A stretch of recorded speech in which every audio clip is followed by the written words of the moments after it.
Hey, quick story before I get into the video just to reveal my bias and why art is subjective and why I like trap. Last October, I had my first panic attack I'd had in years. I couldn't really prep for it. Well, that's a lie. I could have meditated, I could have eaten better, I could have drank water, and of course, all I needed was to sit down, breathe, and take in some much needed silence. But double, of course, that's hard to do when you're packed in an arena of screaming fans at a 1975 show, trying to save face and act normal with your then girlfriend of 1 month, now long-term ex-girlfriend since October, who you do not want to freak out with your weird erratic bullshit. Bruh. I smiled big and I sang along and took a couple bathroom breaks here and there, and then finally when it was over, I hightailed us the hell out of there and I went home. It was my birthday and she just thought I didn't like the show at all. I didn't tell her about the panic attack. It was all good.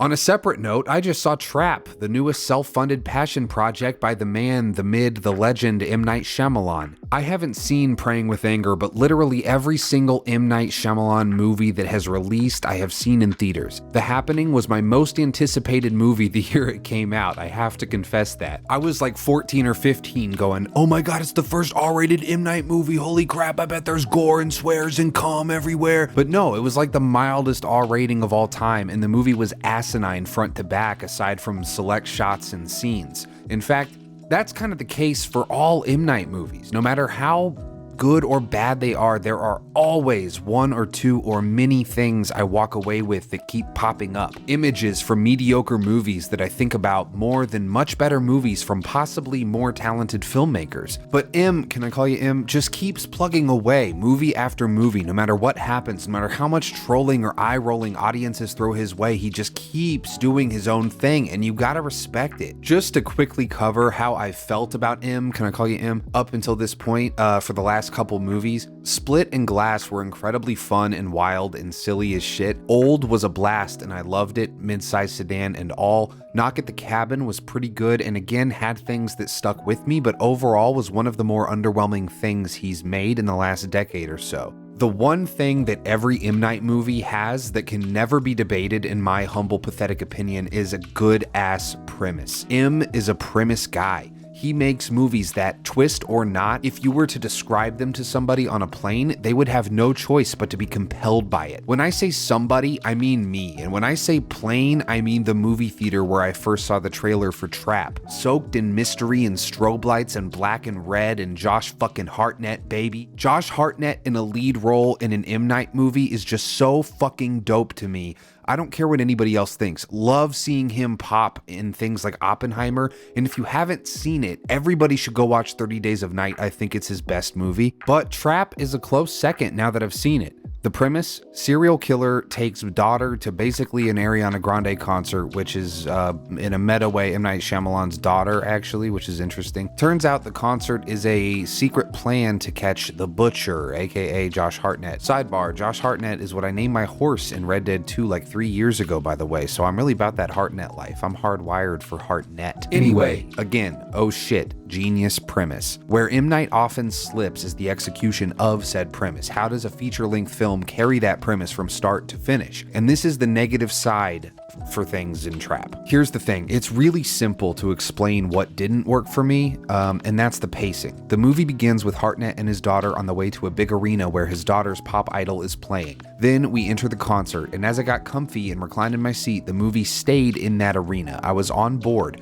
I understood the move M, can I call you M, was playing. Let's do a Hitchcock thing. A tight bottle movie in one location, keep it tense and claustrophobic, and let Josh Hartnett have fun performing the role of supportive dad and serial killer trying to outsmart police at a giant trap set perfect for him by an investigative profiler of some sort who doesn't really get a full character for us to understand. She mostly just says stuff and we are to infer and understand more about Josh Hartnett through her analyzing this killer's movement and what he will or won't do. People were complaining that the trailer gave the twist away, and M said basically, trust me bro, that's not necessarily the big twist of the movie, otherwise it wouldn't be in the trailer, you dumbass. But without spoiling these extra twists that M. Night is alluding to, I will say he somehow is both wrong and right about the twists in Trap. But I would push back and say, well, you're right, there are multiple twists, and especially in the third act, there's a lot of stuff that happens. It still was a mistake to spoil that Josh Hartnett is the butcher. It's the better twist. No matter how early on in the film it happens, we do find out very early, but it'd still be later than before seeing the damn thing. Speaking of that third act, and spoiler warning, everybody, full spoiler, this movie is silly. It's really silly. But I don't mean that as a bad thing, really. Seeing the movie play out through Cooper's POV is kind of charming in a weird way. The pace suffers quite a bit, mostly because I thought the entire movie was going to be in the arena, and it seemed to be pulling that off really well. But then the movie simply kept going and kept ending, to the point where I started to chuckle to myself. The twist wasn't that he's the killer, the twist was that off screen, his wife suspected he was the killer the whole time and told the police he'd be at that arena for that show. It's a little bit sweaty the way it's explained, but I will say Allison Pill, who plays his wife, is absolutely fantastic in this movie. It's just a shame she wasn't in it until so late that it's hard to get on board with just how much new information she's giving us. I'm trying to word this so it makes sense. The movie should have either been a tight, claustrophobic thriller taking place entirely in this arena, or it should have started before the arena, show us this family, show us their dynamic, maybe drop some subtle hints that Allison Pill suspects him that can feel rewarding upon rewatch, like a lot of M. Night's best movies. But instead, the movie is backloaded with the family dynamic that, due to the casting and chemistry of the actors, was really compelling. So yeah, I think the structure and tension in Trap just isn't as razor sharp as you'd expect. However, when this movie is cooking, it's kind of fantastic and made me relive a pretty unique experience that I had. So maybe Trap is about social anxiety? Is that corny? Is that based? I still have not watched The Watchers. I know that's not M. Night, but it's his daughter, but I've heard it's terrible.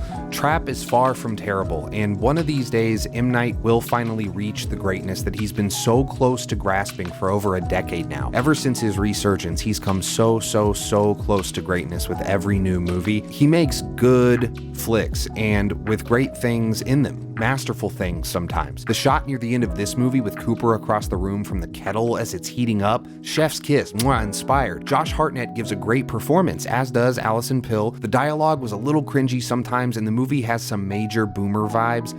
I know that he made this for his daughter so she could have her own concert film, and I know he's a great guy. Go watch his episode of Norm Macdonald's show and tell me he does not seem like the best dude by the time it ends. Now, I ain't saying she's a gold digger.